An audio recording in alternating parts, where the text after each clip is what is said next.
Bíblias em Apocalipse, o último capítulo da nossa série, encerra no livro de Apocalipse.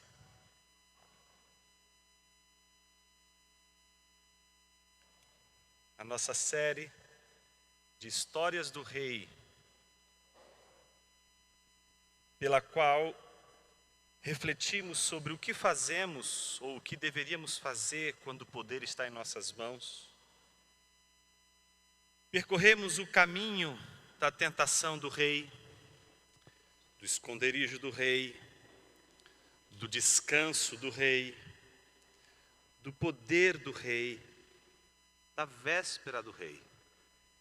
E não poderíamos encerrar sem falar sobre o amor do rei. E nós vamos falar do amor do rei a partir de Apocalipse, capítulo de número 3, do versículo 14 ao versículo de número 21.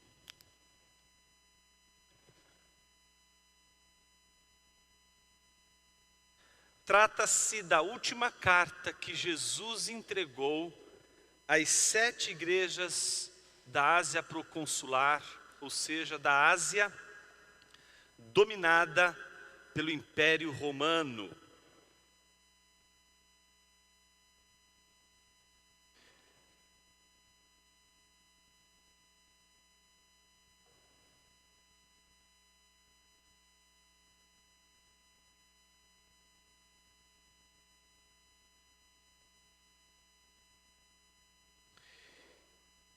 Um belíssimo poema de Wisława Szymborska, aquela mesma poeta polonesa que citamos na primeira exposição, que tem como título Conversa com a Pedra. Nesse poema de 1962, ela estabelece uma espécie de diálogo com uma pedra. O diálogo corre mais ou menos assim: bato a porta da pedra, diz o poeta. Sou eu, me deixa entrar. Então a pedra responde: sou fechada. O poeta volta à carga. E mais uma vez, bato a porta da pedra. Sou eu, me deixa entrar. E a pedra diz: não tenho músculos, não sei sorrir, estou fechada. O poeta volta novamente. Bato a porta da pedra. Sou eu, me deixa entrar. Não tenho porta, diz a pedra. O sermão de hoje é para você, pedra, que diz não tenho porta.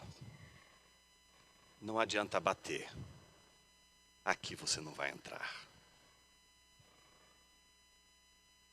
A história de Laodiceia é a história de uma igreja que viveu uma das experiências mais interessantes de todas as igrejas da Ásia proconsular. Ela fazia parte de uma cidade que fica hoje na atual Turquia e que era reconhecida como uma cidade poderosíssima.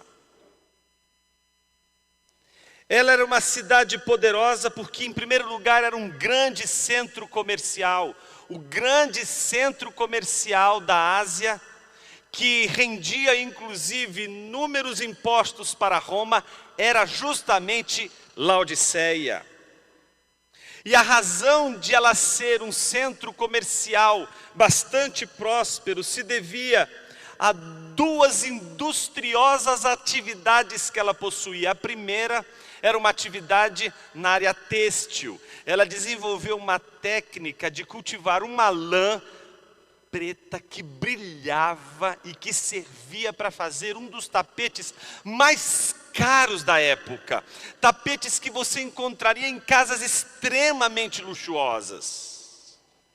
Ela era também conhecida por ser industriosa na medicina e especialmente na oftalmologia.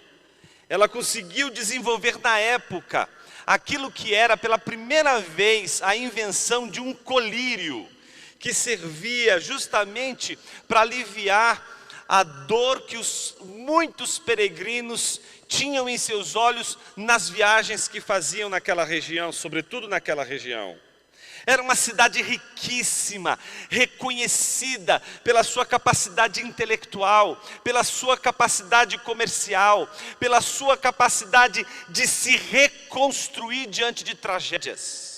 É muito famosa a história de Laodiceia diante de todas as outras cidades da Ásia, porque todas elas foram no passado destruídas de uma maneira avassaladora por um terremoto que marcou a história daquela região.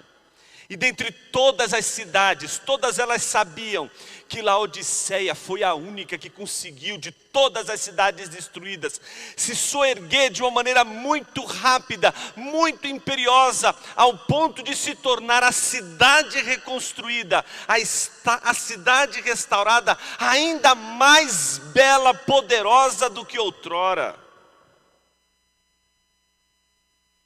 É mais ou menos aquela sensação, se você já teve a oportunidade de visitar a Alemanha, ou de ver as fotos, de você ver, por exemplo, na época da Segunda Guerra, a Catedral de Colônia em pé e toda a colônia destruída, devastada, e você olha hoje e diz assim, mas como pôde reconstruir tudo isso em tão pouco tempo?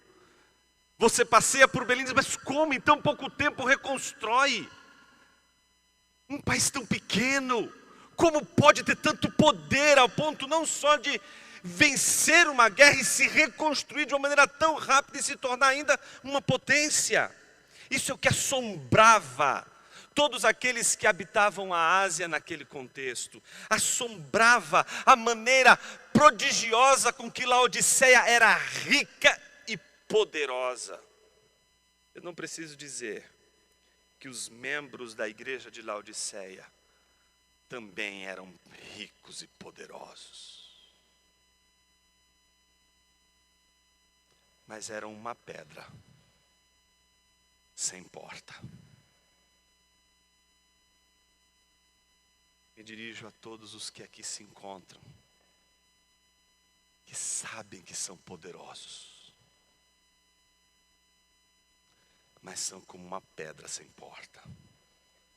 Me dirijo àqueles que, mesmo não sendo poderosos, são pedras sem porta. Diz assim a palavra de Deus: ao anjo da igreja em Laodiceia escreva: estas coisas diz o Amém, a testemunha fiel e verdadeira, o princípio da criação de Deus. Conheço as obras que você realiza, que você não é nem frio nem quente, quem dera você fosse frio ou quente. Assim, porque você é morno e não é nem quente nem frio, estou a ponto de vomitá-lo da minha boca. Você diz: sou rico, estou bem de vida e não preciso de nada. Ah, mas você não sabe que é infeliz, sim, miserável, pobre, cego e nu. Aconselho que você compre de mim ouro refinado pelo fogo, para que você seja de fato rico. Compre vestes brancas para se vestir, a fim de que a vergonha de sua nudez não fique evidente, colírio para ungir os olhos, a fim de que você possa ver. Eu repreendo e disciplino aqueles que amo. Portanto, seja zeloso e arrependa-se. Eis que estou à porta e bato. Se alguém ouvir a minha voz e abrir a porta, entrarei em sua casa e cearei com ele e ele comigo. Ao vencedor darei o direito de sentar-se comigo no meu trono, assim como também eu venci e me sentei com o meu Pai no seu trono. Quem tem ouvidos, ouça o que o Espírito diz às igrejas. Oremos.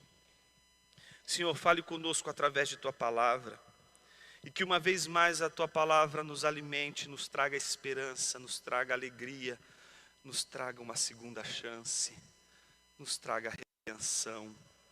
Visita-nos nessa hora, Senhor, e que possamos enxergar mais uma vez na Tua palavra, como ela nos faz encontrar em Jesus tudo o que precisamos. Assim oramos, no nome dEle, do Teu Filho Jesus. Amém. As 7 cartas, elas basicamente são construídas a partir de uma espécie de enredo.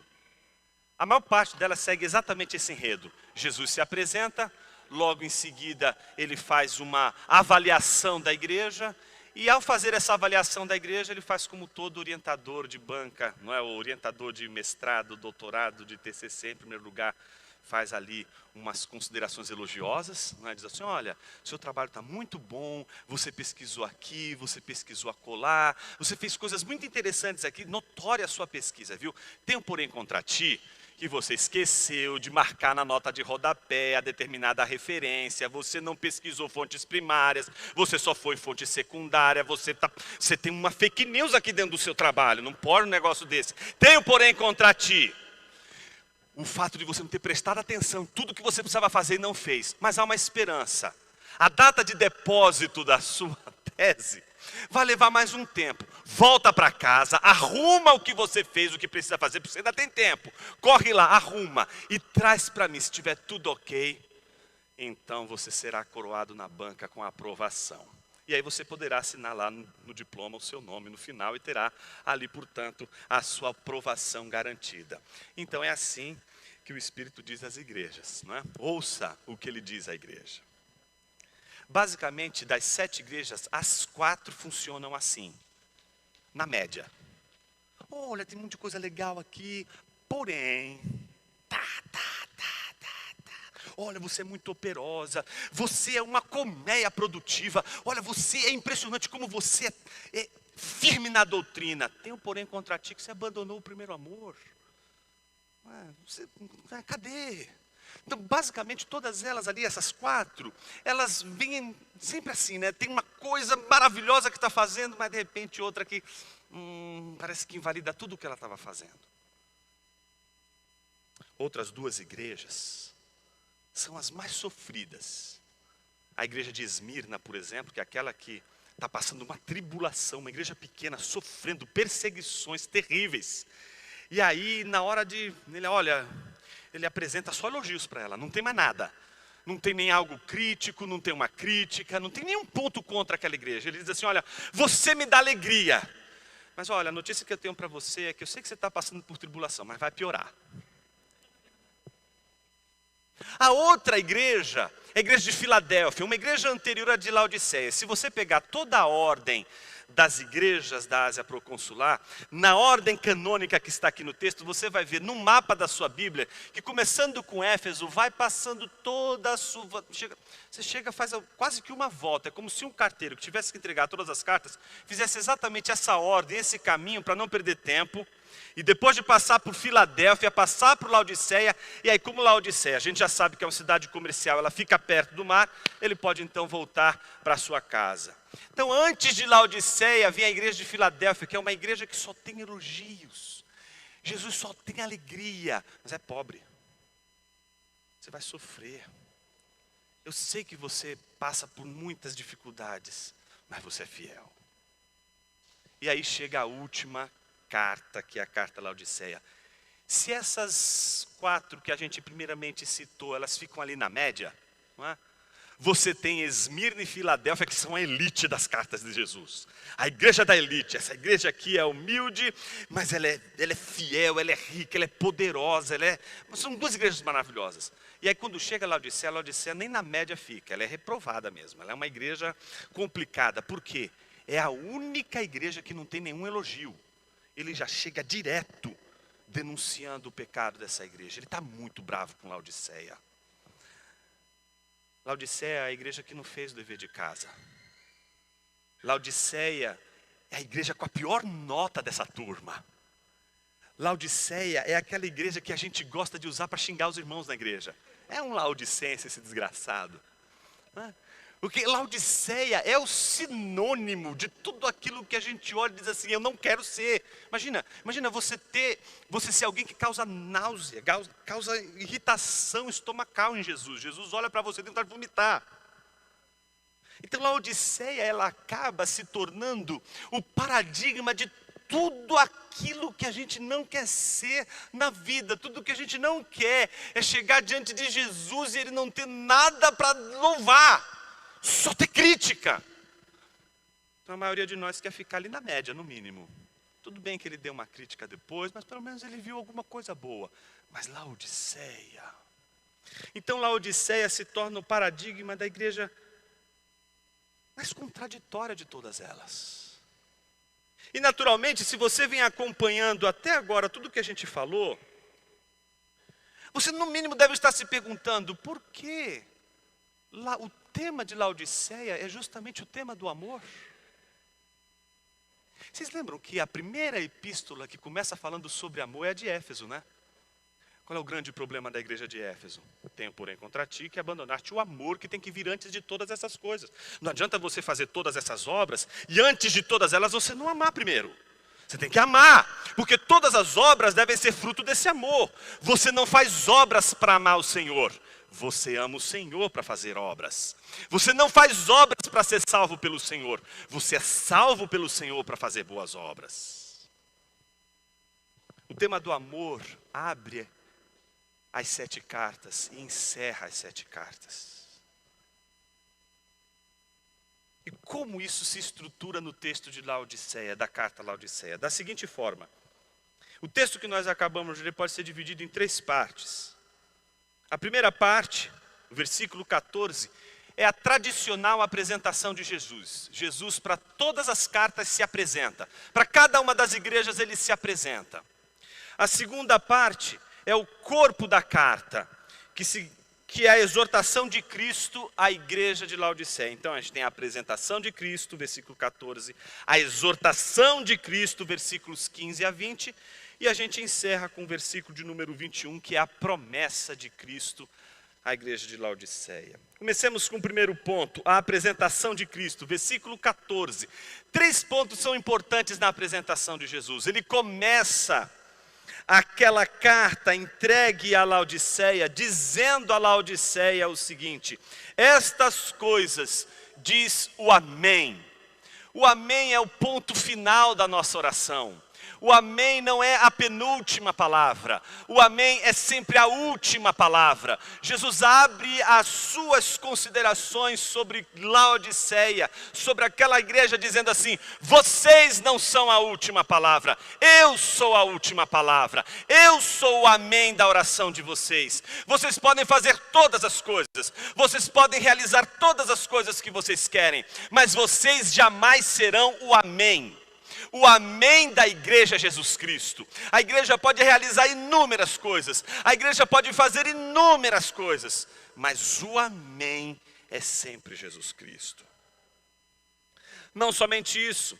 Ele se apresenta não só como o amém, aquele que é a palavra final da igreja, aquele que é o ponto final da igreja, mas ele ao mesmo tempo diz que é ele a testemunha fiel e verdadeira. Ele é aquele que quando testemunha sobre algo, ele tem reputação. Reputação. Uma pessoa que tem um testemunho fiel e verdadeiro, ela é confiável. Você confia no testemunho dela, porque esta pessoa, ela é fiel e verdadeira.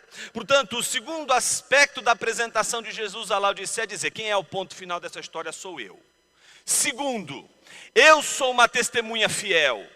Eu não estou aqui apresentando nenhuma falsidade. Eu não estou aqui apresentando um falso Cristo. Não estou sendo o que eu não sou.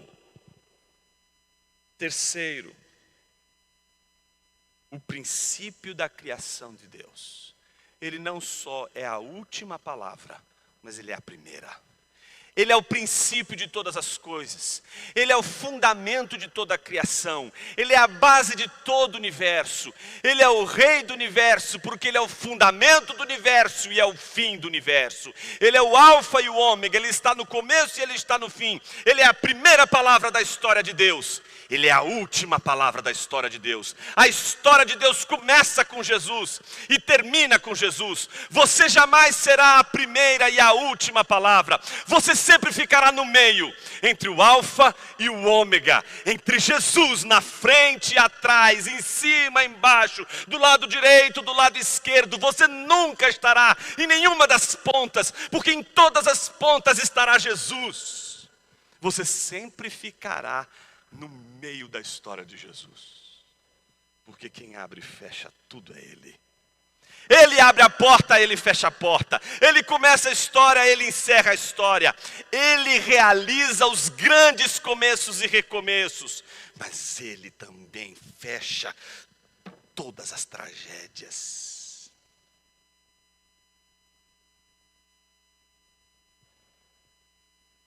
Então, depois de apresentar-se assim para a igreja de Laodiceia, a segunda parte do texto revela o Jesus exortando a igreja.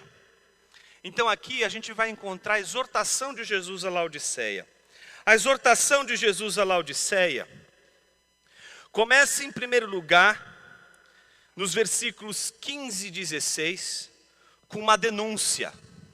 Essa denúncia nos versículos 15 e 16, ela será feita em comparação com a metáfora da água.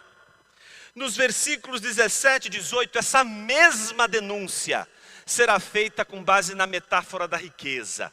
Então vamos analisar a denúncia que Jesus vai fazer dessa igreja depois de se apresentar. Primeiro a partir da metáfora da água, versículos de número 15 e 16. Conheço as obras que você realiza. Jesus sabe, Jesus conhece as obras daquela igreja. E aí na sequência Jesus diz que você não é nem frio, nem quente. Quem dera você fosse frio ou quente. Assim, porque você é morno, e não é nem quente nem frio, estou a ponto de vomitá-lo da minha boca. Em primeiro lugar, eu gostaria de desconstruir com vocês uma interpretação quase que hegemônica dessa passagem, que é quase vista como uma verdade última sobre esse texto, quando na verdade ela é repleta de equívocos. Qual é o equívoco? O equívoco acontece porque na hora que a gente analisa as comparações que Jesus está fazendo, parece que ele está sugerindo o seguinte: já que Laodiceia não é de esquerda nem de direita, Laodiceia é isentona, então pronto, essa é a culpa dela. A culpa de Laodiceia é porque ela é uma isentona. Ela não se posiciona, ela é morna, ela fica, não é, ali no meio, ela fica, não é, numa situação morna, não é nem quente e nem geladinha, ela é morna.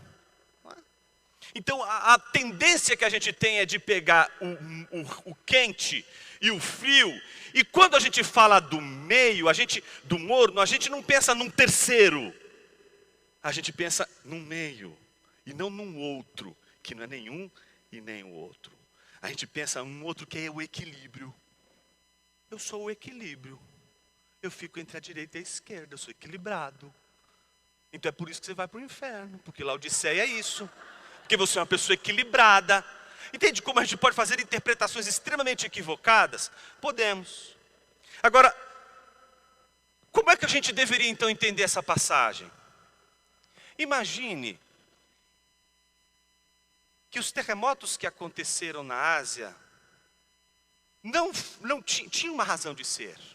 Boa parte da causa daqueles terremotos era porque toda aquela região estava ali.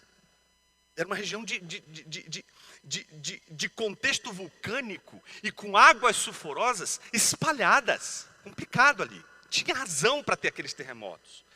E ao redor de Laodiceia havia vários lagos com águas que não eram águas nem para se beber, nem para se banhar. Por quê?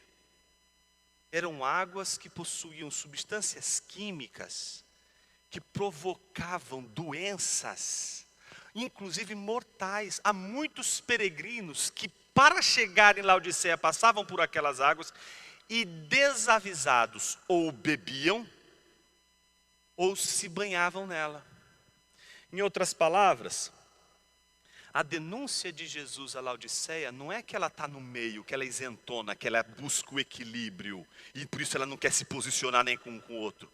A denúncia de Jesus é que ela é uma farsa. Ela parece que é uma água boa para beber, mas não é. Ela parece que é uma água boa para se banhar, mas não é. Quando você olha a água quente, você diz, isso aqui deve ser bom para banhar-se. Então ela é uma água quente, você pode se banhar, não vai acontecer nada com você.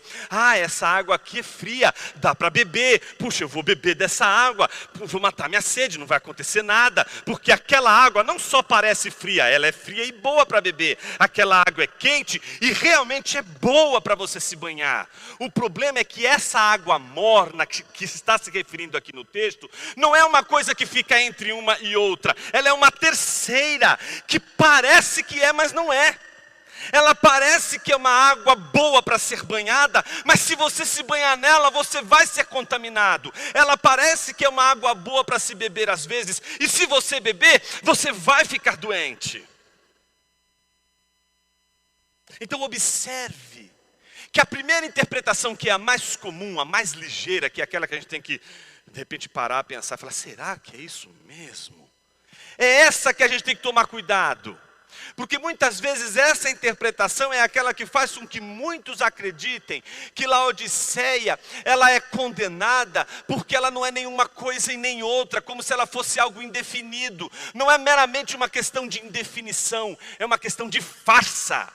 Ela não é o que ela parece. Sabe, Laodiceia, hashtag, né? SQN. É isso. Igreja, só que não.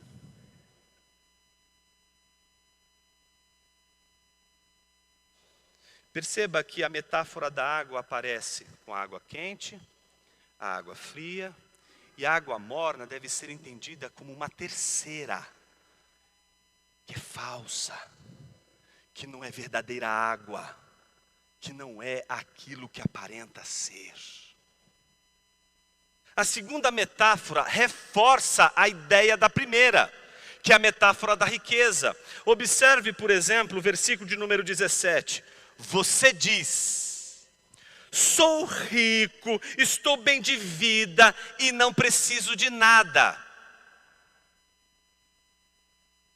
Mas você não sabe que é infeliz, sim, miserável, pobre, cego e nu. Olha a farsa de Laodiceia. Ela diz com a boca, eu sou rica, eu estou bem de vida, não preciso de nada. Em contraste, vem Jesus com seu fiel testemunho, com seu discurso verdadeiro, aquele que não falha no seu testemunho, aquele que não erra no seu diagnóstico, aquele que não falha com a verdade. Olha para Laodiceia e diz, você diz que é rica, mas no fundo você é pobre. Você diz que é feliz, mas na verdade você é infeliz. Você é cega, você é nua. Então a exortação de Jesus, meus irmãos, começa em primeiro lugar com uma denúncia da farsa de Laodiceia. Ela não é aquilo que ela parece ser.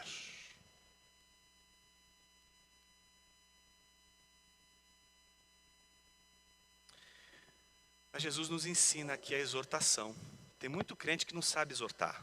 Exortar é uma arte, meus irmãos. A palavra exortar, parakaleo, chamar junto, chamar ao lado, né? Você só pode fazer isso com uma pessoa que você quer proximidade. Você não pode exortar uma pessoa que você quer distância. Vou dar um exortar naquele desgraçado. Não é? Você não pode, porque o desgraçado tem que estar do seu lado. Então você não pode querer distância dele. Exortação não é para pessoas que você quer distância. Se você quer distância, você manda embora, manda para o inferno, faz qualquer coisa.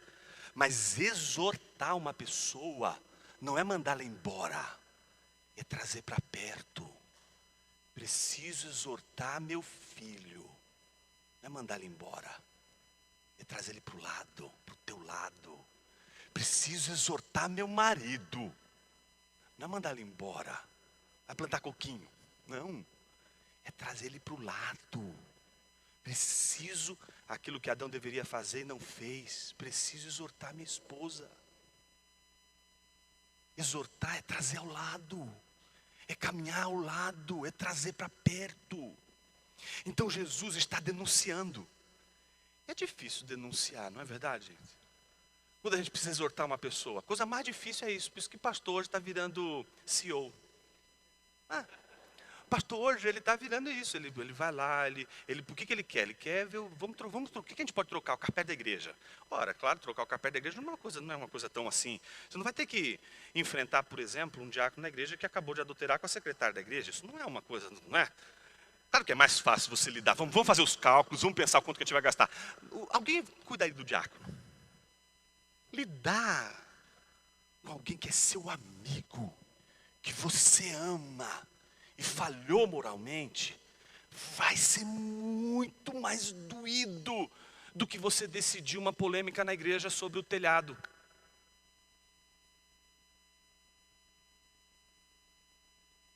Exortar pessoas não é algo tão fácil como a gente imagina. A gente acha que exortar uma pessoa é simplesmente dar uma bronca. É como se a gente usasse um serrote enferrujado. Não. Deixa eu operar você. Exortação se faz com bisturi, com cuidado. É o coração de uma pessoa. E o objetivo de uma exortação não é perder, é ganhar. A Bíblia nos ensina a exortar, não para que a gente resolva a questão com uma pessoa e mande ela embora da nossa vida.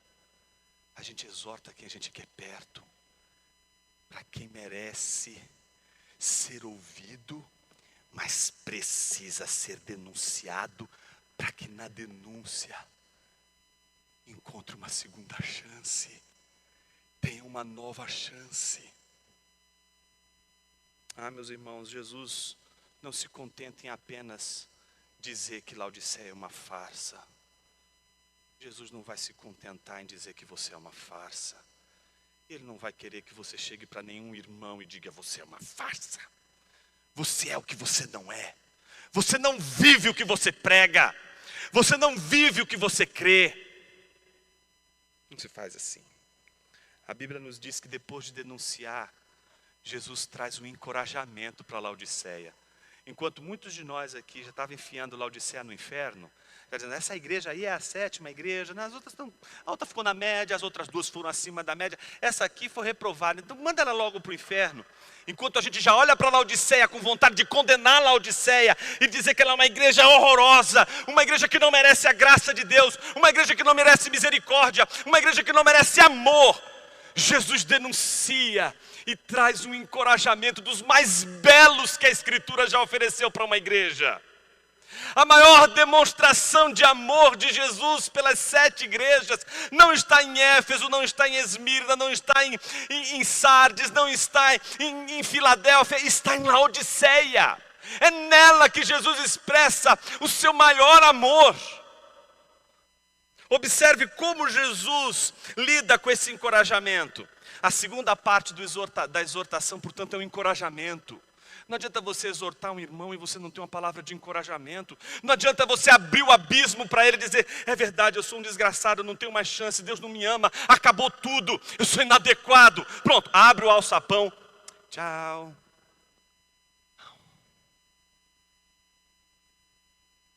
Todo crente que exorta abre o abismo. E como Jesus estende a mão. É assim que a gente exorta a gente na igreja. Porque uma pessoa só vai saber que ela precisa ser salva se ela perceber que ela está diante de um abismo. Então Jesus encoraja, em primeiro lugar, com severidade. Observe o versículo de número 19. Eu repreendo e disciplino. Ou seja, Jesus, depois de denunciar, A farsa de Laodiceia, ele está dizendo a Laodiceia: eu repreendo, eu disciplino. Mas veja o que ele diz: aqueles que amo. Jesus está oferecendo uma declaração de amor a Laodiceia, com a sua denúncia da farsa de Laodiceia. Todas as vezes que Jesus denunciar sua farsa, ali estará a maior demonstração de amor de Jesus por você. Se ele não te amasse, ele deixaria você cair no abismo. Se ele não te amasse, ele não denunciaria a sua falha. Ele não colocaria um espelho diante de você. Ele não permitiria que você se enxergasse, que você se percebesse, que você percebesse que você construiu uma imagem de si que não corresponde com a realidade que você é, que somos extremamente hábeis em construir uma narrativa histórica da nossa piedade que não condiz com o que nós somos. Somos expert em fazer imagens e produzir e vender imagens da nossa piedade.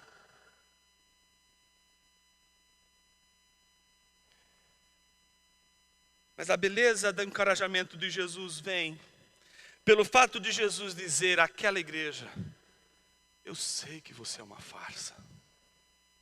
Eu enxergo através das máscaras. Acabou o baile. As máscaras caíram. Eu vejo o que os homens não veem. Os homens veem as aparências. Eu vejo o coração. Eu sei da tua farsa. Eu sei quem você é. Boa parte da nossa crença de crentes de primeira e segunda classe na igreja vem por causa das nossas idealizações. Então, aqueles crentes que a gente encontra no dia a dia da igreja e que tiveram várias distorções, vários pecados, principalmente aqueles morais que a gente considera como sendo imperdoáveis, sendo que a Bíblia diz que o único pecado imperdoável é a blasfêmia contra o Espírito Santo. Nós observamos esses irmãos que foram pegos, e esses que caíram são os de segunda classe. Os de primeira classe é que ninguém nunca pegou nada. Ninguém sabe nada. São aqueles que por enquanto está tudo ali, não é? Está tudo ali no seu lugar. Ninguém viu nada, ninguém enxergou nada, ninguém, não é? Então esses são os sacrossantos. Esses são aqueles que podem. Aqueles não podem. Aqueles têm que deixar em segundo plano, porque o histórico deles é um histórico de farsas. Quero me dirigir a você que se sente de segunda classe, e que o coração ficou pedregoso, que depois de toda essa experiência não conseguiu ver mais graça, porque não conseguiu encontrar recomeço. A Bíblia diz que Jesus olha para aquela igreja e não somente diz: eu repreendo e disciplino aqueles que amo, como ele diz: seja zeloso e arrependa-se. Por quê? Versículo 20. Eis que estou à porta e bato. Se alguém ouvir a minha voz e abrir a porta, entrarei em sua casa e cearei com ele e ele comigo. É como se Jesus estivesse dizendo para aquela igreja farsante, aquela igreja que parece o que não é, como se ele estivesse dizendo àquela igreja: se estiver alguém dentro de vocês aí, no meio de vocês, que estiver ouvindo eu bater a porta, e ouvir a minha voz dizendo: me deixa entrar, se você ouvir e abrir a porta, entrarei em sua casa, cearei com ele e ele comigo.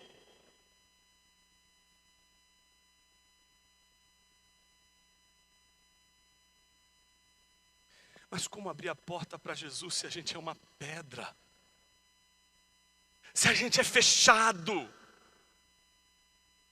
Se a gente é trancado?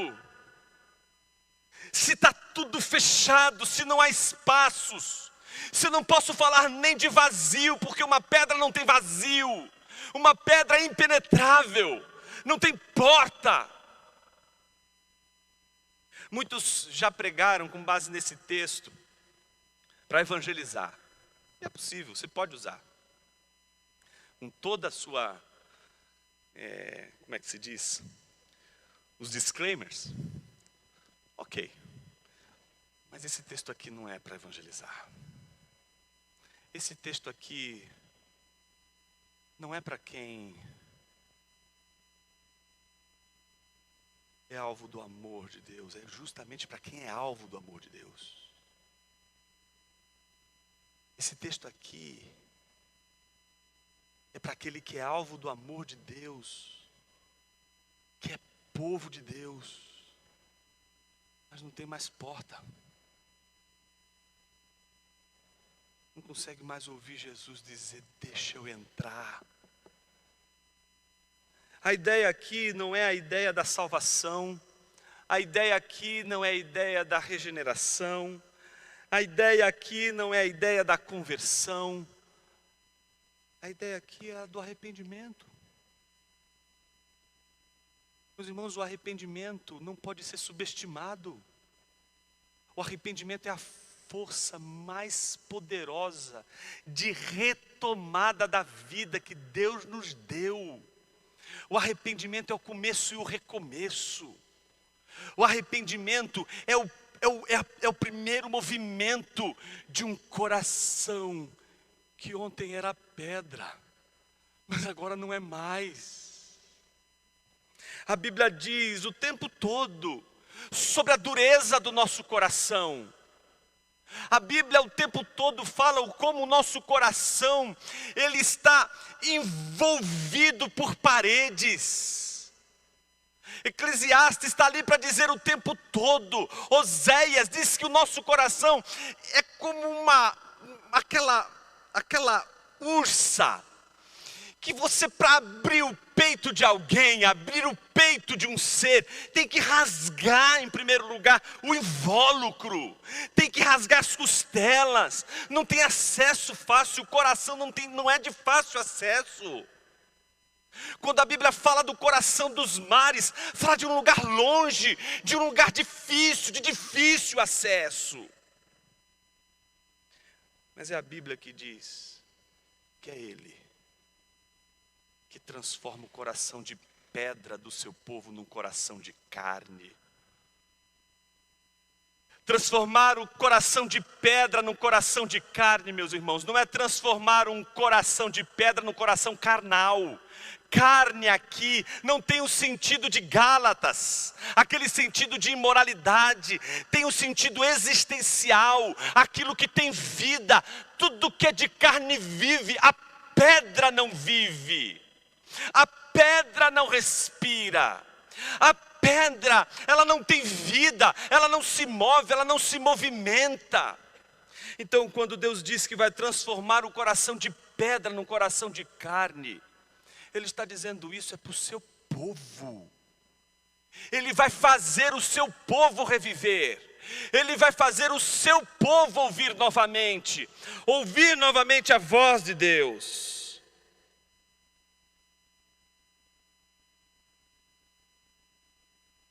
Como que Jesus termina o seu discurso com Laodiceia? Depois de dizer àquela igreja que ela é uma farsa, mas que mesmo assim Ele está disciplinando esta igreja porque ama esta igreja. Ele exorta essa igreja ao arrependimento e diz a esta igreja: eu estou à porta e bato.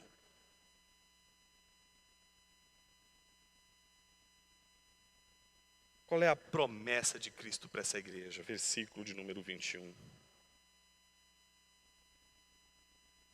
Ao vencedor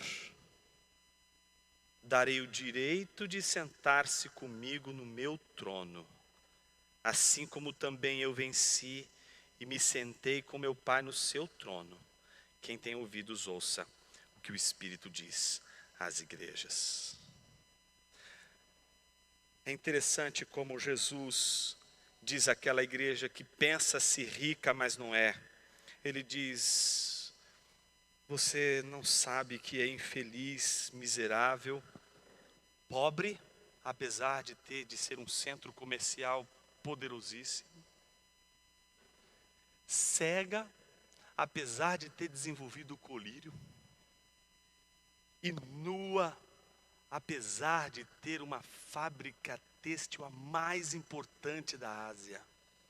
Jesus está fazendo menções a uma igreja que acha que tem tudo, mas que não percebeu que não tem nada, porque considera tudo o que tem a coisa mais importante. Na promessa que Jesus faz a essa igreja que parece rica, mas é pobre, parece que vê, mas é cega, parece que está vestida, mas está exposta à vergonha.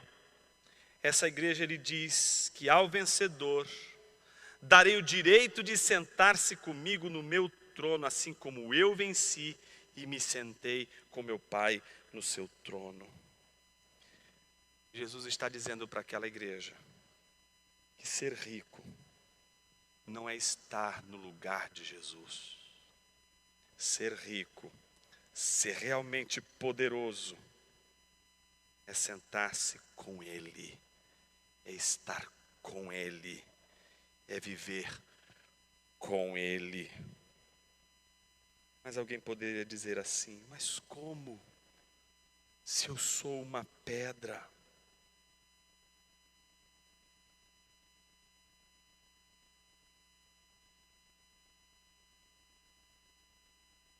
Jesus bate na porta do nosso coração. Mas se a gente ouve, é porque a gente já não é mais pedra.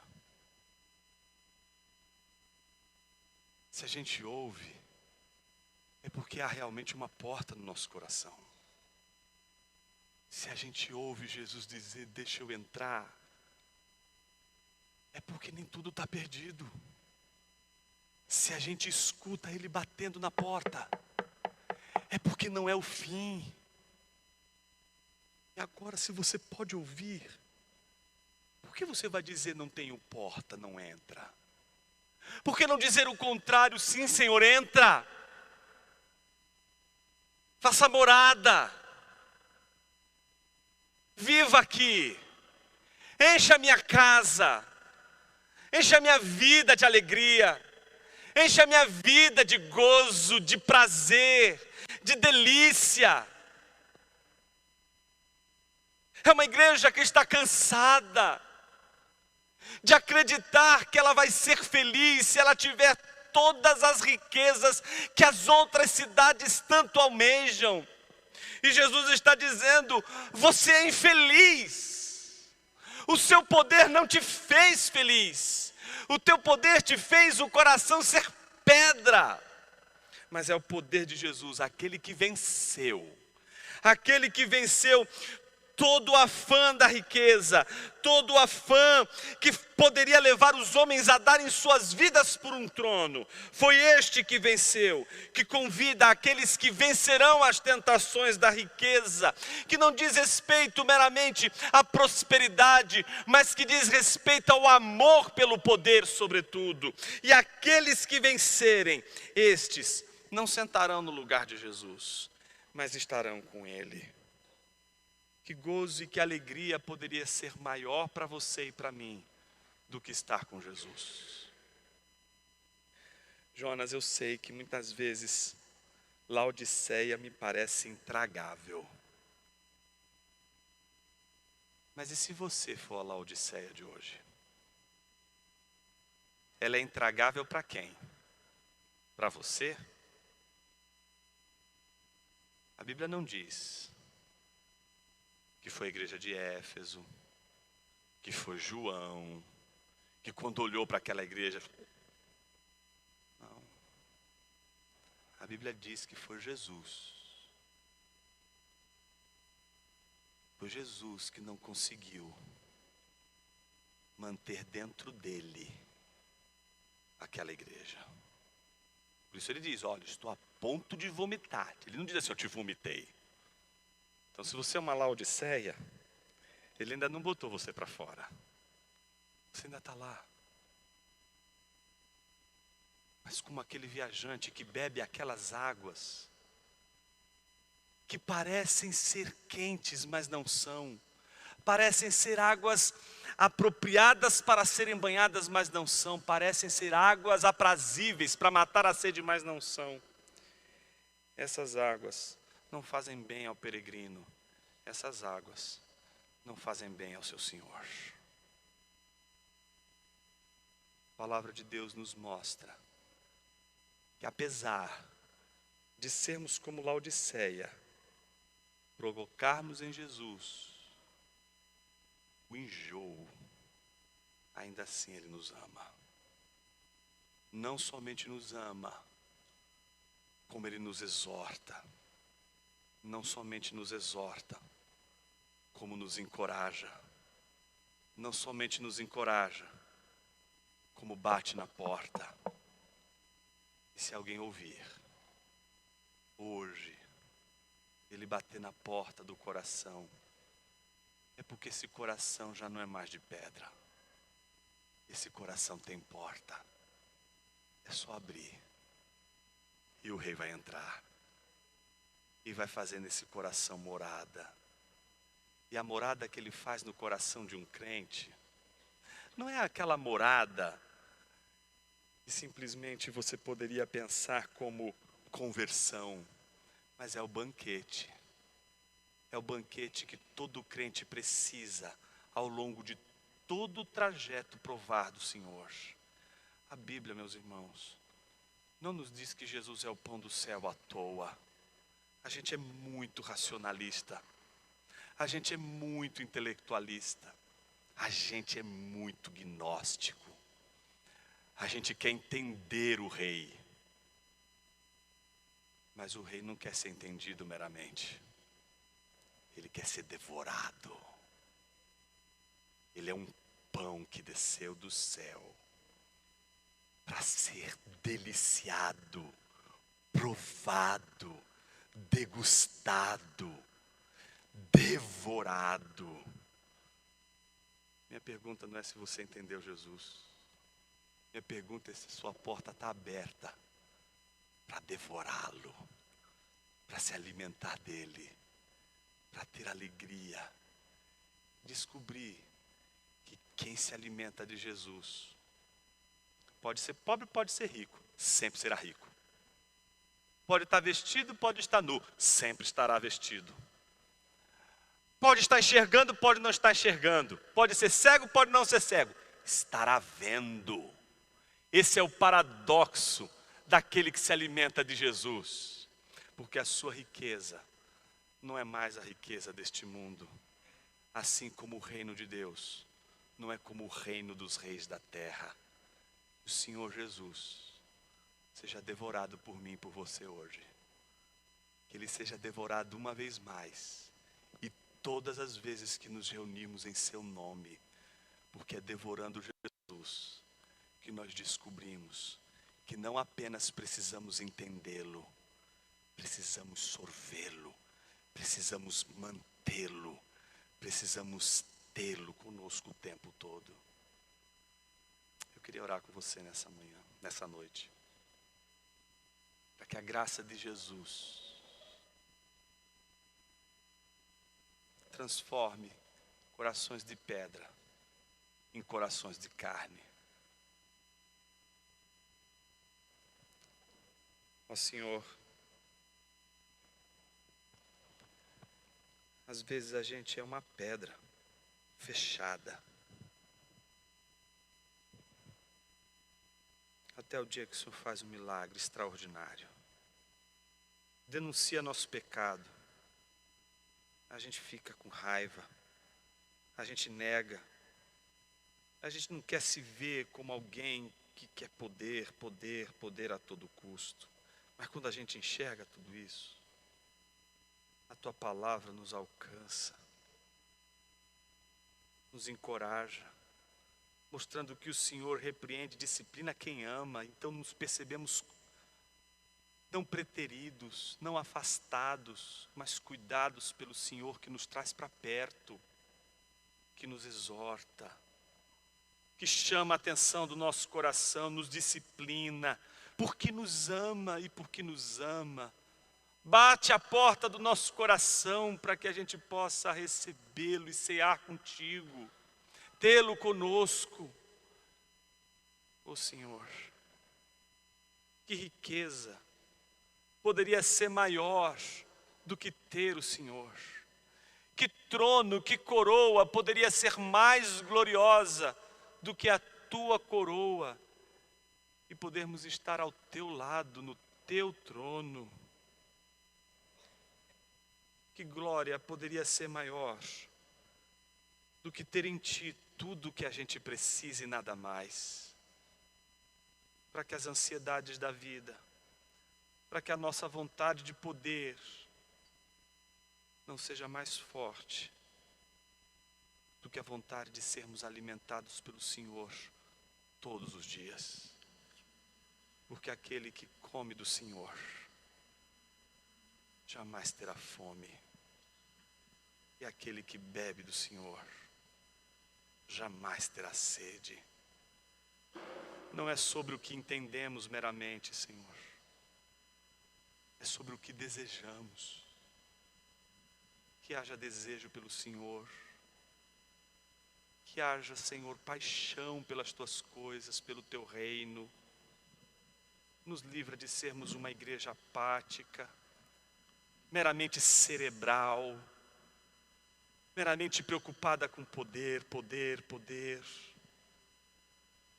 Nos faz uma igreja que descobriu que alimentar-se do Senhor é a coisa mais importante dessa vida. Alimenta a nossa alma, Senhor. Em Cristo oramos. Amém.